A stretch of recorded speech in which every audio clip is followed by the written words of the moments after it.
बात करेंगे बुलेटिन में। सबसे पहले चंडीगढ़ से बड़ी खबर की एक बड़ी जानकारी चंडीगढ़ से मिल रही है। सीएम सैनी ने नई नौकरियों की घोषणा की है। ये बड़ी खबर चंडीगढ़ से आपको बता रहे हैं। राज्य में 50,000 नई नौकरियों की घोषणा मुख्यमंत्री की तरफ से की गई है। जल्द ही कई श्रेणियों में नौकरियां दी जाएंगी।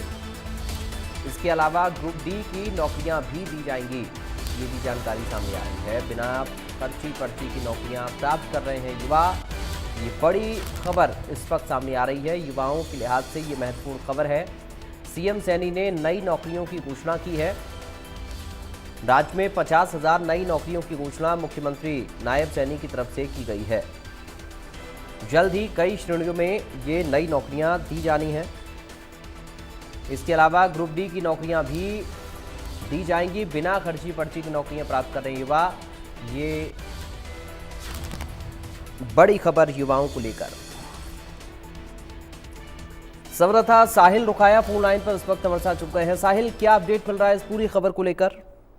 बिल्कुल, हरियाणा के मुख्यमंत्री नायब सिंह सैनी ने आज राज्य के युवाओं के लिए एक महत्वपूर्ण घोषणा करते हुए शीघ्र ही विभिन्न श्रेणियों में 50,000 जो पदों के लिए भर्ती प्रक्रिया शुरू करने की घोषणा जो है वो की है। इसके अलावा युवाओं को ग्रुप डी की नौकरियां भी दी जाएगी और मुख्यमंत्री की ओर से यह भी घोषणा की गई है कि हरियाणा में रोजगार के अवसर प्रदान करने और युवाओं पीढ़ियों की आकांक्षाओं को पूरा करने के लिए सरकार द्वारा किए जा रहे प्रयासों का हिस्सा है। तो तमाम तरह की बातें जो है मुख्यमंत्री की ओर से कही गई है। तो और मुख्यमंत्री की ओर से कहा गया कि हरियाणा में जल्द ही 50,000 जो नई नौकरियां जो है वो युवाओं को दी जाएगी और इसके साथ साथ राज्य सरकार युवाओं को पूरा मान सम्मान दे रही है। और मुख्यमंत्री ने यह भी कहा कि युवा बिना पर्ची पे नौकरियां प्राप्त कर सकते हैं, जो कि पहले की सरकारों में पर्ची खर्ची चलती थी।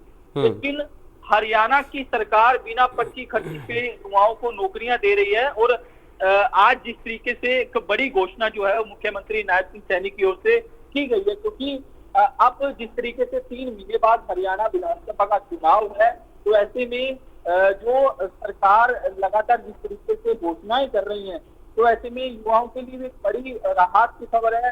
क्योंकि लगातार ओपीडी जो सवाल उठाता था पर्चियों को लेकर, कहीं ना कहीं उनको मुंह तोड़ जवाब देने की कोशिश जो है वो हरियाणा सरकार की ओर से की गई है। साहिल, आप बने रहिए, आपके पास मैं लौटूंगा।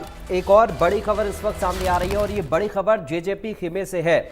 जेजेपी की सभी इकाइयों को भंग कर दिया गया है। जेजेपी की सभी इकाइयां भंग हो गई हैं। ये बड़ी खबर चंडीगढ़ से इस वक्त सामने आ रही है। जल्द नए पदाधिकारियों की घोषणा होगी। तो बड़ी जानकारी इस वक्त मिल रही है चंडीगढ़ से। बदलाव करके संगठन को नई ताकत जेजेपी की तरफ से दी जाएगी। इसको लेकर यह खबर जेजेपी राष्ट्रीय अध्यक्ष अजय चौटाला ने फैसला लिया और सारी इकाइयों को भंग कर दिया है। जल्द ही नए पदाधिकारियों की घोषणा जेजेपी में की जानी है। तो बड़ी जानकारी इस वक्त सामने आ रही है। साहिल रुकाए लगातार हमारे साथ हमारे संवाददाता बने हुए हैं। साहिल, जेजेपी खेमे से खबर सामने आ रही है, सारी इकाइयों को भंग कर दिया गया है। क्या अपडेट मिल रहा है इस पूरी खबर को लेकर?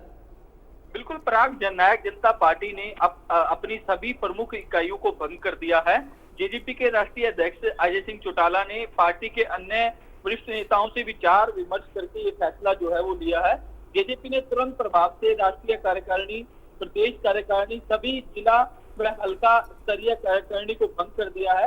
हरियाणा के अन्य प्रदेशों की कार्यकारिणी के पदाधिकारियों की भी पदमुक्त कर दिया है। अब जेजेपी जल्द ही नए पदाधिकारियों की घोषणा जो है वो करेगी। तो ऐसे में जिस तरीके से लोकसभा चुनाव में जेजेपी को 1% से कम जो वोट जो है, 1% भी वोट नहीं मिले, उससे कम वोट जो है वो मिले हैं, उसके बाद ये बड़ी कार्रवाई जो है वो की गई है।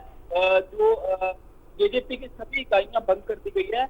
अब बदलाव करके अपने नए संगठन की जल्द ही घोषणा जो है वो जेजेपी कर सकती है और नए युवाओं को और नए चेहरों को इसमें जो अपॉर्चुनिटी जो है वो दी जाएगी। शुक्रिया आपका साहिल, जानकारी और इस पूरी बातचीत के लिए। साहिल रुकाया हमारे संवाददाता जिनको आप सुन रहे थे, उन्होंने दोनों खबर पर जानकारी दी, अपडेट किया।